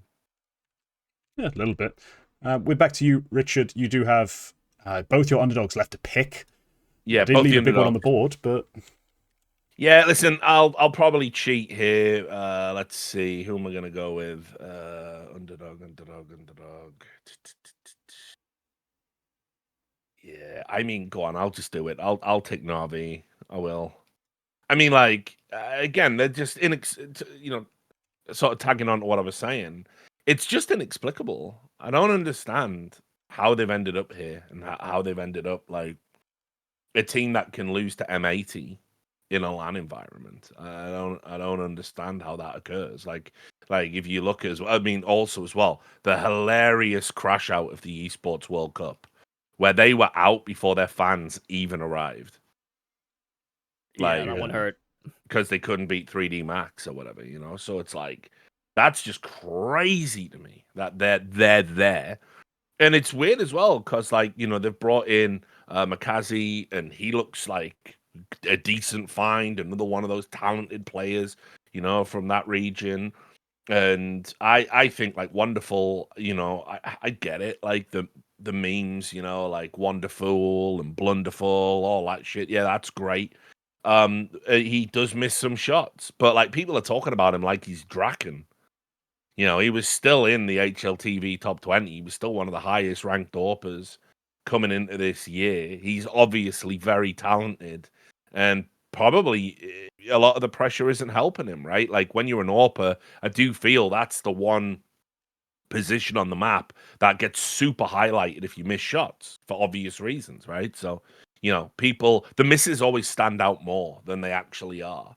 And Bit is still great, and Imma sort of stepped up. I mean, this is the thing. They've all banked on Makazi kind of fixing the problem. I totally agree with the decision to cut JL, by the way. I think one of the reasons they had their drop off is JL was doing impossible clutches. When they won the major, he was doing impossible things. And then guess what? You can't do the impossible forever unless you are him, and GL is not him. I mean, he basically had it all essentially given to him, was doing the whole Cristiano Ronaldo, doing all this, like saying, I am him. And then he had a little bit of hardship and he quit. So never him. And he probably won't be back. He's going to get a taste of the streamer life, taste of the streamer money, and that'll just be the end of that. So I think he was the right piece of the puzzle to cut. But yeah, they just look adrift right now. I think probably with the rules that you've set, it's actually a bit of a cheat. I think they'll do better. But yeah, then I think they'll do okay here. I think there's enough weak teams in the field, you know, for them to like go further, have like a decent run. But they still got long-term problems, I think. Yeah, they're a weird one because Wonderful, you know, we see the same conversations you do about everybody's just saying, "Oh, he should get replaced." Like Dexter is a free agent on the market, and it's that's you know, as if absurd. Dexter fixes any of the problems on this roster. Yeah, it's just in the decline. Wonderful's probably been their most consistent piece, but you know, more recently he has. Yumi, you've now invited. We're going to get like 6 comments from people, all caps, screaming, "Wonderful's trash! You're idiots! How could you possibly say this? Have you ever watched a game?" Like, I simply do not care. But I think the problem is like though. if all of your riflers, and even during Navi's best year when they were considered team of the year, every event you would go to, it was a different looking Navi. They didn't play the same style. It was a different player that had like a big pop off event. If one event it was Bit, suddenly, you know, it was Imma like somehow. And you know, you just see these strange ups and downs, and that's just, it's not sustainable. And it didn't seem sustainable at the time. And sure enough, eventually it does crash and burn. And so if none of those pieces actually show up at a tournament, then how is your AWPer ever expected to perform? Hot take, by the way. Everybody seems to still think about CSGO AWPing and think, oh wow, it's so easy. Everybody just farms stats on the AWP. AWPing is hard in CS2. There are very, very few elite level AWPers that can make it work at tier 1. It's one of the most fundamental changes of the game. It's why, again, I hate the comparison where we just blend CSGO and CS2. You know, game's been out 2 years now. Like, we have to accept it is fundamentally different in a lot of ways that, like, might not mean a lot to you as a casual player, but to the pros, it's huge. It's a really big deal. There's a reason we see this shift for a lot of AWPers to be late round players as opposed to sort of more mid-round lock-off positions, maybe even going for entries like we used to see in Go. It is far more conservative, safe style Counter-Strike that we'd only attribute to teams like Forza or Virtus Pro or really, really old school NAVI at one point or another. So it's strange that we're still thinking in that way when the game is already demonstrated that rifling is king at the moment, and AWPer is weirdly more of a support role, but a good AWPer can win you games still. You know, it's just it's just a much lower percentage of players that actually are elite. It's also, you know, how many up-and-coming AWPers do we genuinely have that we can see improvements on? The only 2 that really coming into this year we could talk about, Grix, Molodoy. Those are the only 2 that anyone could look at in the tier 2 circuit and go, these guys could be the next thing. Once upon a time, we used to have like 5 or 6 of these guys floating around that we could say, oh, someone should take a chance on them. And not a lot did at the time. So there's a scarcity for genuinely good AWPers right now. All to say, Wonderful's not half bad. And this Navi team probably will be okay. Yeah, Wonderful is... I mean, he does also kind of fit the meta in that sense. The one we're talking about with Zaiwu and the rifling first, and then you take the AWP. Because Wonderful's a fantastic rifler. Like, he does hit his shots consistently, the crosshair placement's lovely, doesn't panic, good clean conversions on his sprays. Like, he's a solid rifler. So he does just kind of fit in that sense. The problem I always have on Navi is the idea of Imma on this team sort of symbolizes a bit like how they want to win and how they want to play. Because if Imma's shooting people in the side and in the back, he's going to drop a 120 and they're going to win maps. And that's all about the game plan, the calling, how they've set him up, the lurks he gets to play out of, the trades he's allowed to get. All of these things have to be set up right for that to work and for Imma to get his stats. It just hasn't been working very consistently this year. Like, they haven't been able to time and time again just outcall everyone. They haven't time and time again been able to create winning advantages for their mediocre fraggers to take advantage of. JL, on average, is not a good fragger. He just had an event run where he suddenly turned into Donk, and that won them a major. He had 1 live tournament. Other than that, even when they were winning events, he was never that special. He was never that great. They just were able to set up clear winning advantages over and over again, and they just haven't been doing that quite as effectively.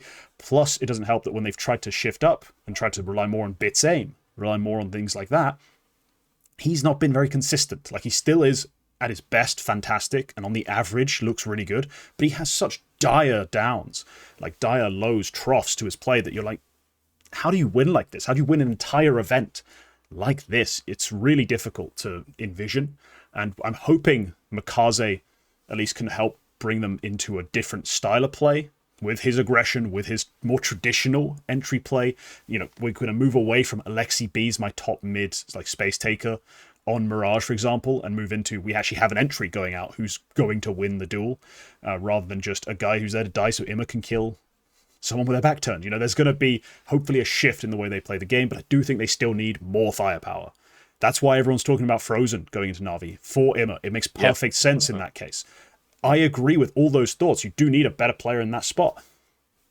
They haven't made it happen. So for now, I do think they're going to continue to be kind of mediocre. If Makaze can have pop-off maps, like truly dominate a map, they're going to win it.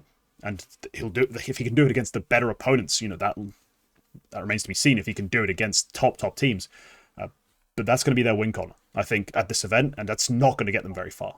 I think the best thing about Na'Vi, really, though, and like the biggest positive is probably that they are still within the top 3 of like in-game leader coach combos. Like if a team is going to suddenly turn it around at an event, it would be a team like Na'Vi. Like in theory, they can outbrain their opponents more so than I could feasibly say for a lot of other teams and the way they call or the style they play.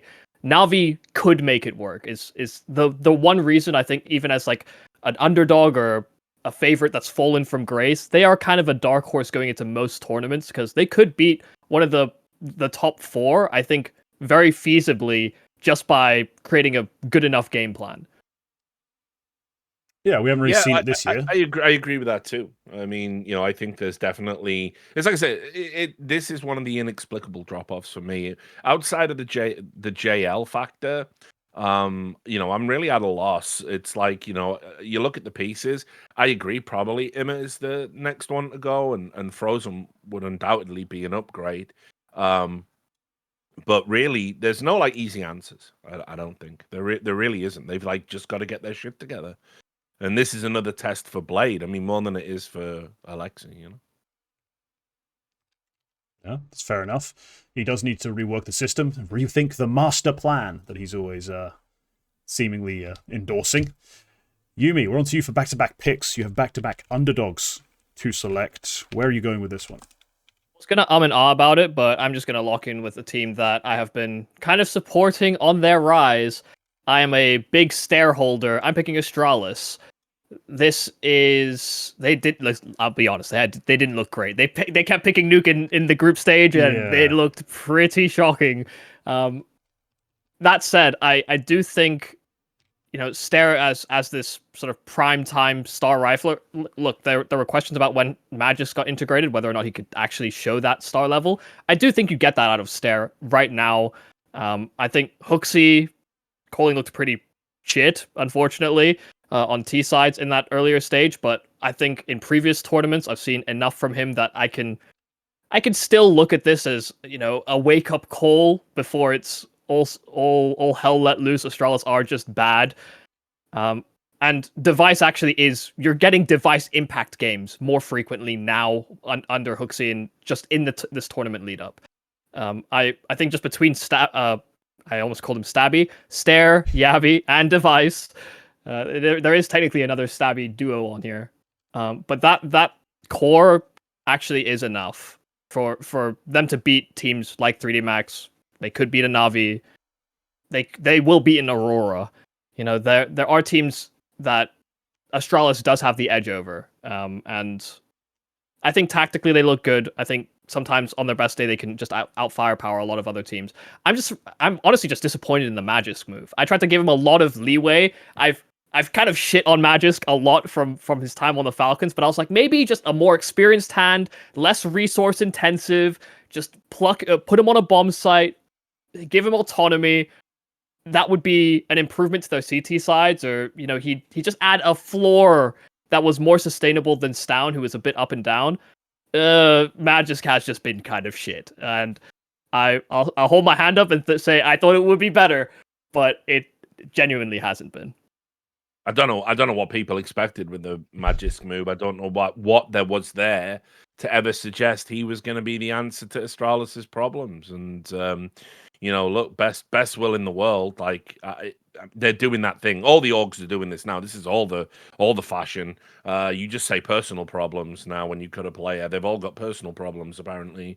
Now I don't know if Stown does have personal problems or not, but like it's not but Stown, for all of his problems, and he was a paper tiger in terms of being a star player, may just don't fill that role at all. Like, we know that. We've watched him struggle on Falcons all this time to the point where they've cut him. And then what? You go into Astralis to replace a player who, like, look, Stown would farm group stage players at least, like group stage teams. Like, Stown could farm big. May just can't. So I don't even know what we're. I never even understood the premise of the move. The thought process, I imagine, was just largely on they're moving Stair to star roles. Like they want Stair to be Stown, and they want Magisk to be Stair. That's the way that they're sort of shifting the dynamic. Yeah. It's just Magisk as a role player isn't even doing that very well. Yeah, I'll reiterate kind of what I said the first time we talked about this. The value propositions are Stair has to be so much better as a star than Stown that the value you lost taking Magisk and putting him in Stair's roles prior has to be outdone. Like, you have to outweigh that loss. And as disappointing as Stown often was, and as much as we love Stair, that simply hasn't happened as I've projected it wouldn't, quite simply. Now, Device, I'm not going to say that Magisk coming into the team has unlocked Device. Device is basically an entity just that controls itself. Like, it sometimes does work, it sometimes doesn't. It's ups and downs. Who knows what the hell's going on in that head? But he's been pretty good since the moves happened, and it's the reason they're here, really, is that Device was good in Stage 1.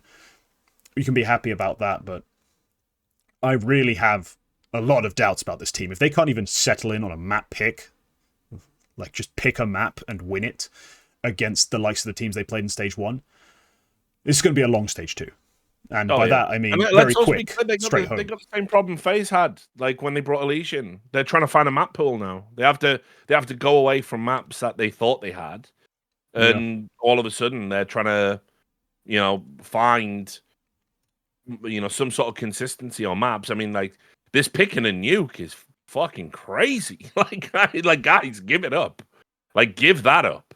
That isn't happening. Like, you've got Hooksy trying to, like, make jokes about it, like screaming, "Are you Astralis?" when they beat Heroic. But it's like, they've got two maps now, two maps of nuke now where they didn't get a single T side. And it's like, bro, I know you think your stock is high, after a Astana, but that'll change very quickly if this is the output. You've got to find some comfort, It is crazy though when you look at their map history. You just look at since Magisk joins, their nuke. They've played it 8 times, won it 5, but just at Pro League, they only won it and lost it by at least 10 rounds.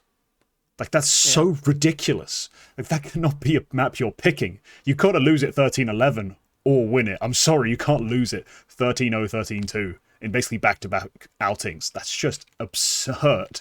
So I'm not sure what's going on in that team in terms of how they're playing the map, approaching it, what their mental is like about that. But it's strange to look at from the outside in, because I've never seen a team so boom or bust on their own pick. Like, that's just weird. Yeah. Listen, I'm just buckling in on players that I like personally and have been an advocate for. I pushed Stair before people saw him as a star. He's doing what he needs to do on this team. I want Astralis to do well. I think the redemption arc for Hooksy has been actually nice to watch. Like, he's actually kind of saved Astralis, another massive disappointment for the organization. So I simply like them from that angle. They got acquired by another company as well, probably partly to do with Hooksy and how well they did. But I'll go to my other underdog pick, and I'm leaning into another player that I've been a proponent of. It's Norbin time. I'm picking HOTU. You took Inner Circle from me, and so I'm moving in with HOTU. Okay. These are the region abusers. They came in through the Asia qualifications through ESCA, and then as soon as they got that, they started playing in EU again, which is great, and I think that system's stupid. But we're here now, and the acquisition of Norbert since they've been playing EU games actually has just improved this team dramatically. Like, he is an aggressive piece that they can utilize. HOTU love to play spread aggressive Counter-Strike between Frontales, the group stage, MOUZ was going for a lot more hard openings that I've really seen him do. It seemed like everybody was just playing very loose aggro Counter-Strike, and nobody was ready for it. But they beat some very legitimate teams. Like, I would have put Bait above them. I would have put Furia above them. I even said in the last stage, I picked Furia, and I said, HOTU, you ain't winning that game. If you do, I'm disappointed in Furia. But I actually watched that game, and HOTU just played, like, actually exceptionally. It wasn't that Furia were necessarily playing bad. They maybe didn't do a good scouting report on who HOTU were, but HOTU hit hard, and I can only hope that kind of carries forward for them, because that trio actually can be a lethal weapon, not too dissimilar to Inner Circle. I think they find themselves at very similar points in the career path, I suppose. That stage 1 has put them on the map, and it's now just about kind of continuing that, because, you know, if James can have a redemption and Norbert can have a redemption around the same time while VP fails to make it to Pro League, I maybe finding myself getting wrapped up in that story, primarily because I think those players are good and have been undervalued. I think there's a lot of free agents in the CIS scene that go undervalued in today's circuit. So, yeah, I'm buckling in. It's Stair and Norbert from my underdogs. Yeah, that's I don't know, Richard, what do you make of HOTU? Did you watch the Furia game? Like, that was the biggest I did watch the Furia game. Now, listen, I'll say that, first of all, this is like one of those teams where there's definitely like some nice little surprises that have come through. But I mean, when this roster was kind of put together, they played in Challenger, right? They were playing in the ESL Challenger Cup thing that was on, and I caught some games for that. They actually beat some of the teams down there that you would expect maybe it would go the other way. And so I was kind of interested to see how they were going to do coming into Pro League, because they were on a bit of a heater. They'd come through, I think they'd won that EPL thing. Yeah, the European Pro League. They won that over Sashi, yeah. Yeah, that always seems to have like some fucked up scandal or something going on at any given moment. Yeah, but they beat Sashi, who, like, again, I mean, Sashi are one of those like tier 2 gatekeepers, right? Yeah. So they've had some good results, and obviously as well, they've got like Norbert. We all know him. There's some other people like Lampardi you probably know. Rest of the roster, I was kind of like, who the fuck are these guys? Like Duke Fisher that you're talking about. I was like, who is this? But it turns out they are a decent team. Now, decent enough to be an underdog here? Probably not. I think the step up between the first stage and the second stage is going to be really hard for them. They're not used to playing this type of team, this caliber of team, and they are going to get like some very good opponents. But like, they are probably the new Monty in terms of, maybe too good for tier 2, but not good enough for tier 1. So we'll have to wait and see if they can actually translate it. But very exciting that we get another bunch of Russian players, Russian and Kazakh, I believe, that have come and are going to kind of be able to, throw some questions in there about the established order of Russian players. I do find it funny, and just a tangent, but HOTU, when they were playing before their game against Furia, they just further exposed that a lot of teams just simply don't understand how VRS works. They haven't really put in the time to understand it. MOUZ on Twitter being like, how do we only gain 55 points for being the second ranked team on VRS?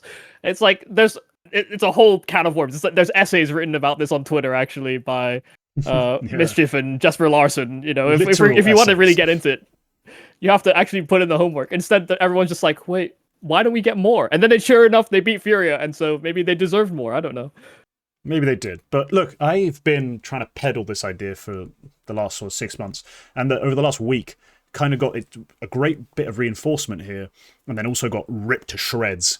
That potentially, like, the Kazakh/Middle Asian scene could be like the next Mongolia, in that sense that, they've had ping problems, these sorts of things limiting them, but they've had a really dedicated scene. I mean, Kazakhstan has all been out of Astana in the way Ulaanbaatar was in Mongolia. And then I get HOTU here with some Kazakhs, Duke Vasura, legend of the 100 ping gods, the team that really first rubbed it in about that problem they always have. It's like, to Asia, 100 ping. To Europe, 100 ping. Like, what are we even supposed to do?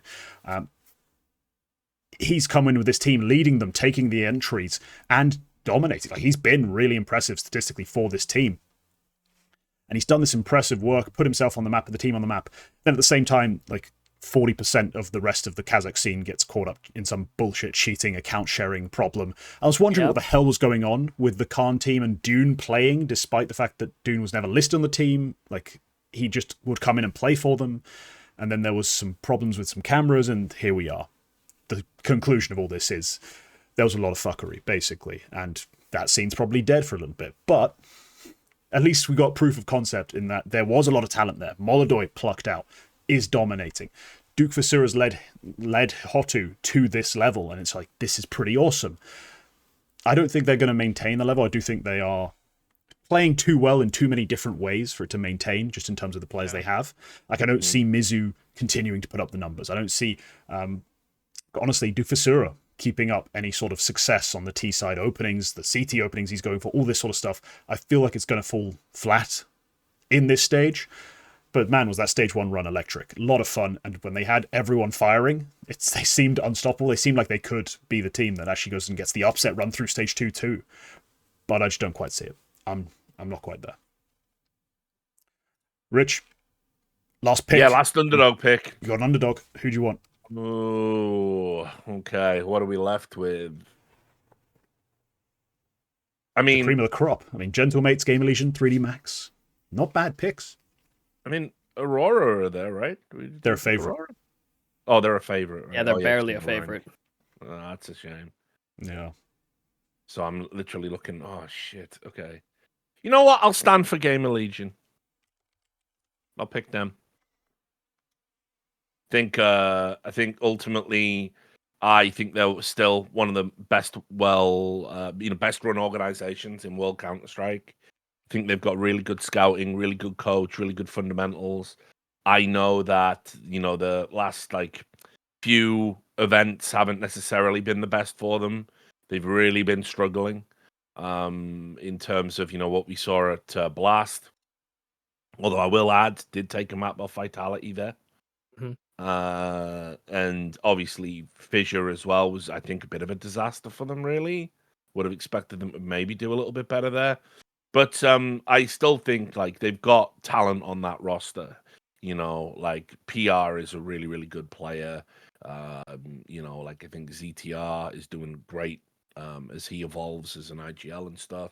And so ultimately, yeah, I could see Game Elysian starting strong here. They get an upset in the first. They snowball that. So yeah, I'll go with Game Elysian. I think this team is better than its recent results shows. Yeah, during the NAVI year, Gamer Legion started to see their rise, and it was funny to see the parallel between them because those two seemed like the best drilled rosters. I think that was the way we always saw them, is that there was a captain leading their soldiers, good strong coaching staff and oversight of players that maybe didn't have as much direction. They just seemed very regimented, both of them. The real downfall for Gamer Legion this year has really just been their scouting has been good on a lot of picks, but Kersey was not one of them, and it did set them back a few months. But Hypex first tournament in, already looking like a much better fit. Yeah, I was going to say this will be a real good way for him to establish the start he's made, I think, and he is definitely a step in the right direction. I mean, look, it totally disrupts your flow. If you scout a player and you go all in on scouting a player with the understanding that it's a step up in caliber for them, and then you have to put all of that time, all of those resources into developing that player, and then it doesn't work out, it is going to knock you back. It's going to knock you back for a few tournaments. That's just how that goes. I mean, it happens to better teams, better orgs with better players when they try and bed people in. Again, I'll refer you back to FaZe with Elige. They just never made that work. It never lived up to its promise. And so obviously when you're dealing with far greater unknown quantities, it's very hard. And so I think Gamer Legion, one of the things that they do well is when they if they fail to develop a player or a player leaves and goes to a better organization, whatever it might be, they already have the next one in line down the road that we can bring in, and they have more wins than losses when it comes to player recruitment. So another reason why I feel good for them here. Also, another comparison, it's maybe a deeper pull, but Virtus Pro, prior to them making it to the major and winning the major, almost every single one of their roster moves improved the team. And so when they did hit a wall and they did hit a dud, it actually, figuring out how to fix it becomes a bigger problem, because you had all this information about what the problem was before, and then 3 more have emerged somehow. So I do think this Hypex acquisition is a step in the right direction. I don't know if they consulted Carrigan's wife on it before they picked him up, but he is a very promising player. So that BetClick team got picked to pieces. I'm just happy that the Gamer Legion have seemingly righted their course. Now, whether or not that continues into the next stage is a whole other can of worms, because I think PR is the best looking piece on this roster, but you still see a little bit of inconsistency from Rez. You still see a little bit of inconsistency from Towson, because those guys can take over a server. They can take over games, but PR is the reliable piece that everybody looks forward to on this team, and it's probably the piece that is most likely to get bought in the next sort of roster cycle, if there is going to be one. Yeah, PR's been fantastic. I mean, I've been prone to picking Gamer Legion in every event. Pretty much just endlessly putting my faith in Ash and in the Rifle Corps to get it done. Because, let's be real, there is no point in Gamer Legion history where they are successful and you truly think their AWP is good. There's none. Even during the A-Core major final run, there's no one who's out here going, A-Core is one of the 5 best AWPs in the world. No one. No one said that. Now, Ash has stated that he believes that team was secretly actually top 5 in the world at that point, and if CSGO had continued and they'd been able to keep their players, they would have proved it. I have my doubts, just because I have doubts about some of the individuals on the roster, but they've never had that guy, that AWPer. The next best they had was Slend since then. Like, let's be clear, that's not exactly a resounding endorsement. Now, it turns out, looking back, he was pretty good. He was better than Kersey. And the Hypex move, I watched a POV yesterday. I was not impressed. I really wasn't. I wanted to be. And I liked certain things. Like, he plays better as a closer outright, because even when he was on his tier 2 sides, he was never that aggressive. He was very much patient, trade and close, just get it done when the game comes to me. Otherwise, just save and live another day. Like, that already was the kind of player he was prior to joining Gamer Legion, and that's the kind of AWPer Gamer Legion seemed to want. So in that case, I think he's the right fit, but he just doesn't thrill me. When I watch his POV, I watch his crosshair move, I watch him take fights, I'm just not there. So I do think they've gotten slightly better just in terms of fit. Like, Kersey was a bit of a more manic, more aggressive, more active player in tier 2. Like, he did more. And on this team, it felt like he was sitting still and his legs twitching and he just wants to be somewhere else doing something. It just didn't suit his style personally. So I still have some of the same concerns on the Game Legion AWP. I just know that the win con for them is tactics and rifling. And if they can get that right, they have all the pieces in place to do it. They could make the upset run. I just think in terms of the AWP matchups, they're going to struggle. And that could limit them again, as it has done in the past. Right, final pick of the show. This is it. The big one. I've got a favorite left. There's some pretty big names still available. Furia, G2, and Aurora. I kind of have to think about this one a little more than I have in the past. Because there are times where I would just, I go with vibes. I go with the players I like. I'm a big MOUZ MD fan. I like Matisse. These are both guys who I've done videos on, been really impressed with, and I just want to do well, so I'll pick them. But I have to admit that Furia have played very good CS. Their win at Fisher Playground, also I do think they didn't win it over as impressive a team. Overall the style that Furia play probably is more reliable. Week in, week out, in terms of generating, win conditions, winning scenarios, and being able to then convert and win series. And there's Aurora, who I don't believe in, so I'm not going to touch them.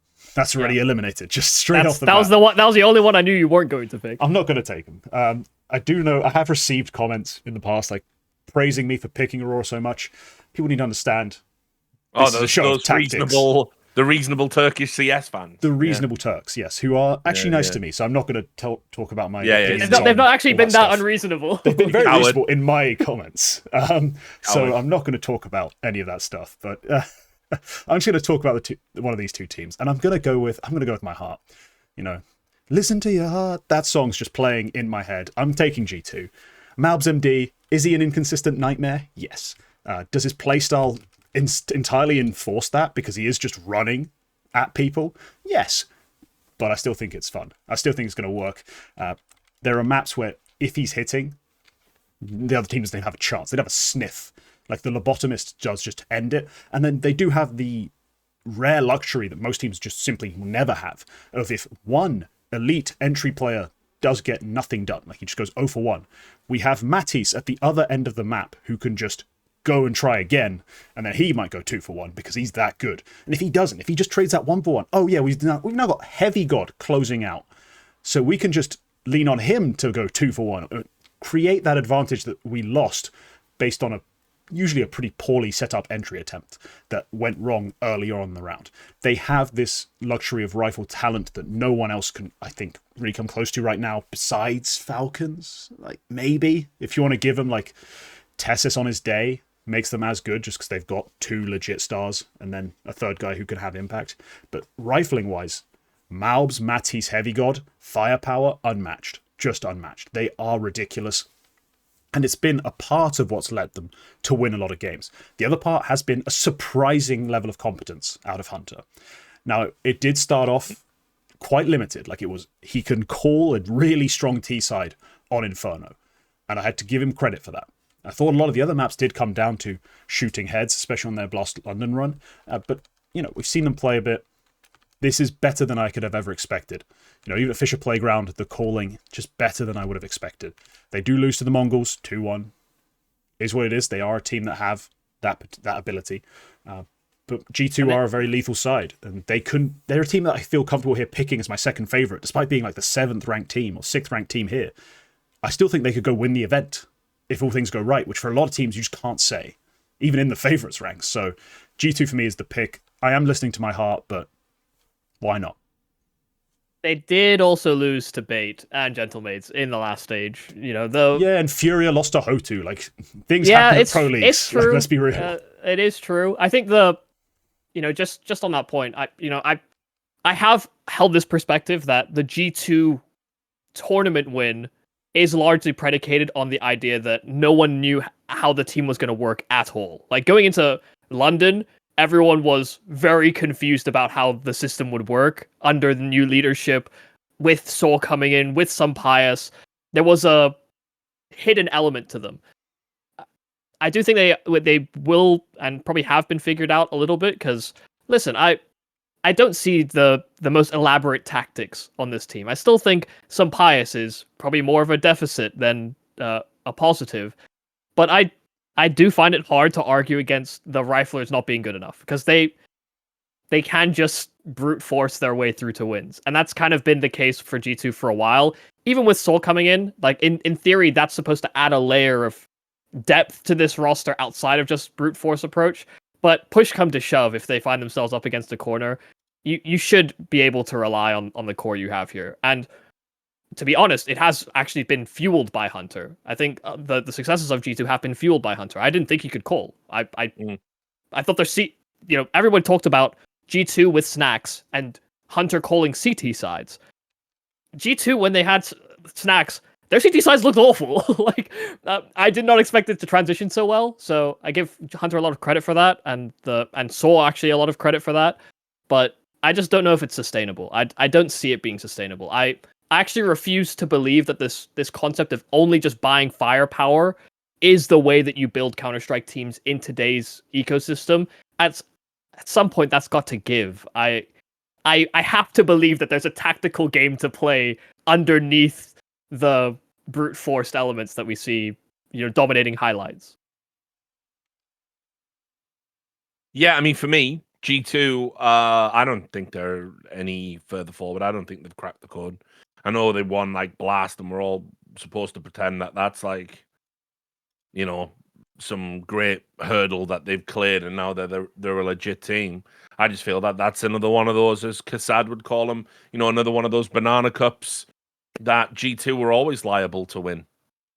Like historically, G2 would win blasts and very little else.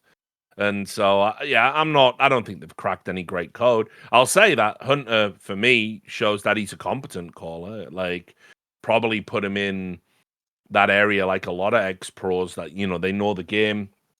They can obviously do it to a decent level. But, I don't know, that we already saw how they were struggling here at this event in the first phase.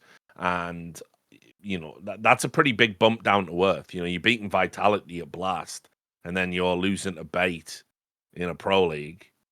I'm not sold. I think this organization has actually fumbled so bad to lose 2 generational talents in such a short space of time, and then to not spend any of the money on viable replacements. I think the roster is probably one of the worst in the last few years. And I mean, listen, I like Heavy God. Sun Pius isn't it. I'm not sold on Mattis either, which is a controversial take. A lot of people go, oh, he's really good. Not sold. Sorry. I think the core of Hunter now as an IGL with MOUZ and Heavy God, if you add 2 other players to that, you can have a good roster. But this roster ain't that roster. And Sun Pius has been a bust as far as I'm concerned. I feel very vindicated because when they picked him up, I was like, you may as well have stuck with Hades. And everyone went, you're mad. Look at his stats on Heroic. And here we are now. His stats on Heroic weren't even good. I think I was about to say, that's a terrible case to make. That case was made loudly. It always is. I mean, the terrible case will always be made by someone in the community. Unfortunately, it's always very loud. Yeah, I'm not sold on G2. Now, as an underdog, I mean, if you could have picked them as an underdog, sure, but having genuine they're not in contention for this at all, and probably not in contention for any more trophies for the rest of the year. Blast is just a classic G2 anomaly.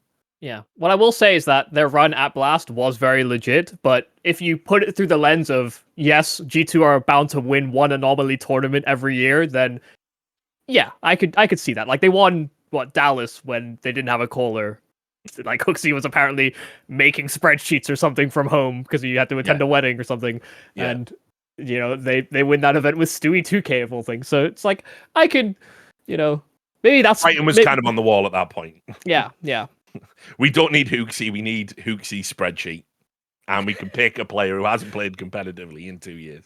Yeah. Again, if you're talking about whack narratives, like the one in the community where if HOOXi had just been given MOUZ and JKS, he would have turned G2 into the best team in the world, is up there with the most fucking delusional takes that you can possibly have.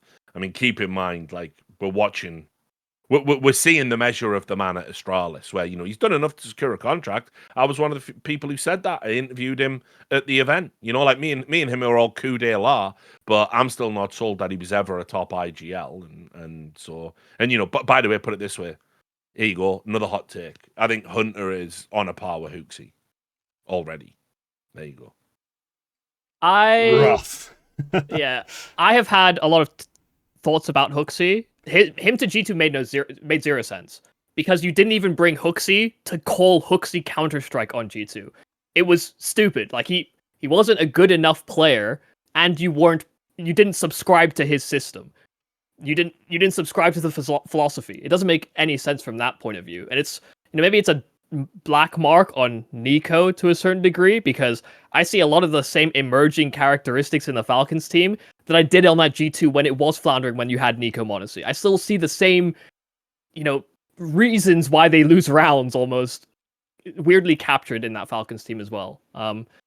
So I don't necessarily blame HOOXi for that. That's why I wanted to see him back on Danish rosters and back in a team that actually subscribed to the ideals that he had for the game, because I think we see him as a solid caller. I don't know if he was ever exceptional, but he got more out of his players than I think other in-game leaders would have. He made A-Core look good. He made, the Zyphon Yabi team look solid. Danish Hooksy.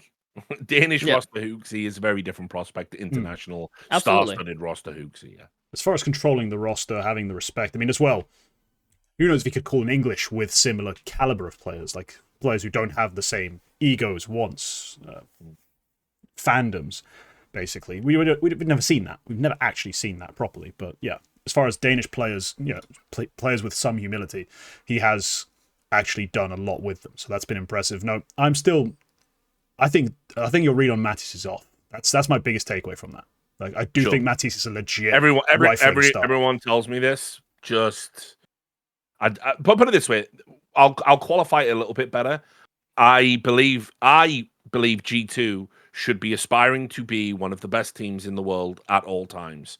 I think that is their pedigree. That's the org pedigree. That is the pedigree that Ocelot imbued in the organization. Now, the current executive body is a shower of shit, and they couldn't run a fucking bath. I mean, so, that's where we're at with that. But the in terms of, like, when you start picking up, like, players from Fnatic, because if you remember, which player was it they Ents got? What's his name? Natu? No, the one that they G2 were meant to be signing him. Oh. You know which one I'm talking about? There was like all G2 meant to be signing him. Yeah, hang on. I'll tell you. Wait. Okay. One second. I've been trying to keep up with you and clicking on all of the stuff. So was it Ents? No, it was the player that left Ents. Sorry, and he was linked with G2. Dear. Recently, this definitely Sky. Yes. Excaprisky, yeah. Yeah, how could I forget the antivirus? Yeah, antivirus. So yeah. Right. They apparently were outbid for him, and Mattis was the second choice. And I said at the time, I was like, well, they missed a trick there, because I'd rather have him than Mattis. Yeah, my read's flipped on that. I would actually agree with you on this one.